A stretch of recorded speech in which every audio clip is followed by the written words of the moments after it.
Easter prophecies of all in the Old Testament is found in Isaiah 53, what is sometimes called the forbidden chapter. Several centuries ago, whenever the Jewish rabbis in their synagogues, in their annual reading through the Old Testament, whenever they came to the scroll of Isaiah, one week they would read from Isaiah 52, then they would skip over Isaiah 53, and the next week they would pick up at Isaiah 54. They would just conveniently leave it out. And they explained that the reason they did this was because every time that they read it, it always caused arguments and much confusion. No wonder. It's a very powerful and graphic description of Israel's rejection and murder of their own Messiah. It's written from the perspective of a future generation of believing Jews who are in the Messianic kingdom. They're looking back horrified and mourning over the centuries-long rejection of their ancestors who did not believe in their own Messiah.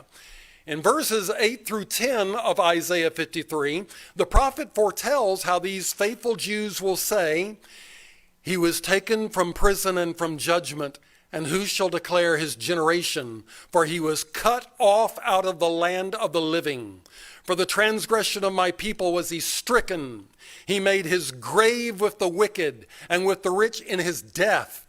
Because he had done no violence, neither was any deceit found in his mouth, yet it pleased the Lord to bruise him. He hath put him to grief. When thou shalt make his soul an offering for sin, he shall see his seed, he shall prolong his days, and the pleasure of the Lord shall prosper in his hand." Notice in this passage, it repeatedly emphasizes his death, his being cut off, his grave, and how he's made an offering for sin. But in the end of verse 10, it says that even though he dies, the Lord will see his seed.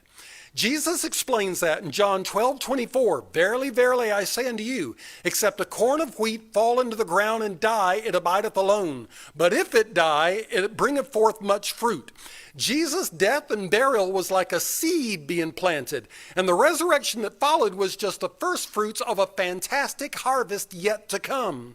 And Paul uses the same language in 1 Corinthians 15, verses 36 to 37. He says, "That which thou sowest not, it's not quickened except it die. Thou sowest not that bare grain, what shall be, but God gives it a body as it hath pleased him, because what you sow is not the thing that comes up in its place." And he elaborates on what that resurrection body is like.